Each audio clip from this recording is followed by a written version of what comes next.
So, is it a flood or is it a swirl? Well, it's a swirl, but let's listen to it first and I'll tell you what the difference is. So, let's go.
Pickup time, and starting with the bridge pickup in the noisy or distorted setting.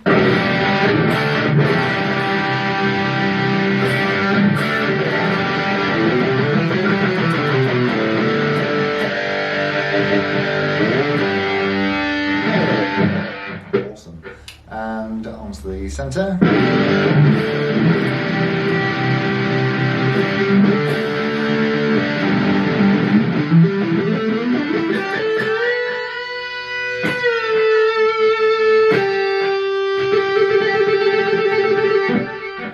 And on to the neck.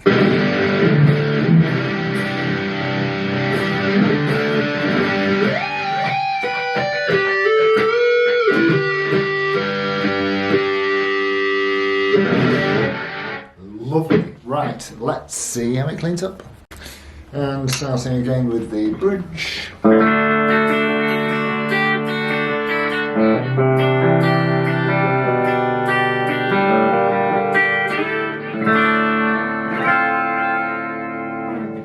Onto the centre.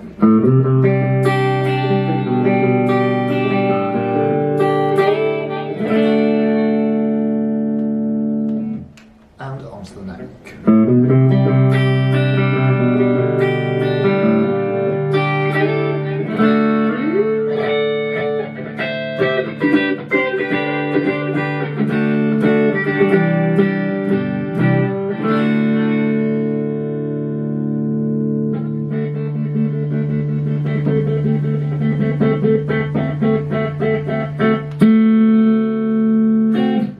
Lovely. Right, that's a jolly good look round.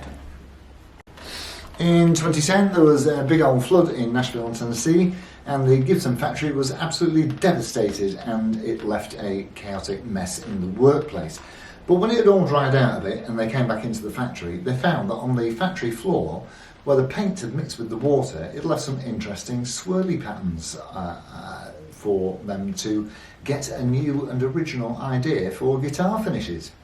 So they made the following year a commemorative guitar in 2011 called the Gibson Flood, and these sold out as soon as they were announced. So they decided to do a second batch called the Swirl. So the difference main differences between the Flood and the Swirl is that the Flood had a complete cover over it, and they only came in green and blue, and the Flood had a rosewood fingerboard, whereas the Swirls came in a perimeter burst. Not sure about the gold, I think that might have been a complete cover, and they came in gold, silver, blue and green, but certainly the silver, the blue and the green all had this perimeter burst. So not like an Adam Jones style burst where it's like a teardrop, but a burst all the way around the perimeter, hence perimeter burst. So they did the finish on the body, of course. The back is black, but they continued the pattern on the headstock too, which I think is a really, really nice feature. And the fingerboard on these is not rosewood like on the Flood. It is a material called Obesh. On first glance, I didn't think it was ebony, to be honest with you, and then I realised that the grain wasn't as tight, so then I thought, maybe rich light, but no, it's some kind of eastern hardwood. I've not come across it before. But certainly that is what happened. So the Swirl should come with its original case. Well, it's nice if it comes with its original case, as they did come with the TKL hard shell. So let's have a look from stem to stern. So we've got the Swirl pattern on the headstock. Around the back we've got Grovers. The serial number is really hard to see on this one. It's like looking for a black cat in a black room.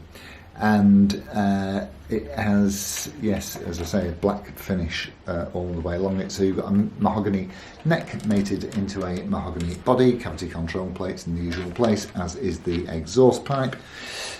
We've got that, there's not, do you know what, honestly, there's not a mark on these frets. It's either low or no mileage.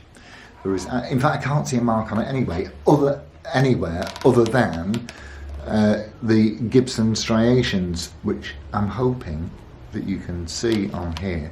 Certainly there are some up here, you know, I think, can you feel those? Yeah, you can, yeah, I can actually feel those. But, you know, if you find, because it just happens to, especially the metal flakes, and that happens with all of them, but if you find a Gibson that's got striations, don't let that put you off, because it's kind of normal. There are just probably, I would say, probably at least 50% of the Gibsons that I've ever had have all got those metal flake striations. So what else do we have? A toggle switch up where it should be, and you've got a stop tail and tunematic, and the pickups are a 498T in the bridge, which is popping out 13 plus, and a 490R in the neck, which is popping out about 7.4. It weighs just a shade over £7, so it really is not heavy at all. And like all Les Pauls, it's beautifully balanced and it just feels perfect to play.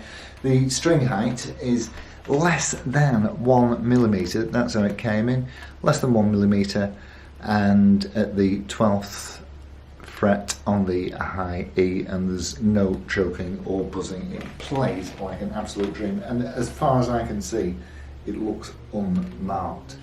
So price wise, they're not cheap. They're not cheap if you can find one. As we know, the two features that always command the price are scarcity and condition, and this has got, it's in superb condition, and it certainly ticks the scarcity box. So I hope that you enjoyed that one as much as I did, and I shall thank you all ever so much for tuning in as always, and I shall look forward to seeing you on the next one. Adios amigos, ta-ra.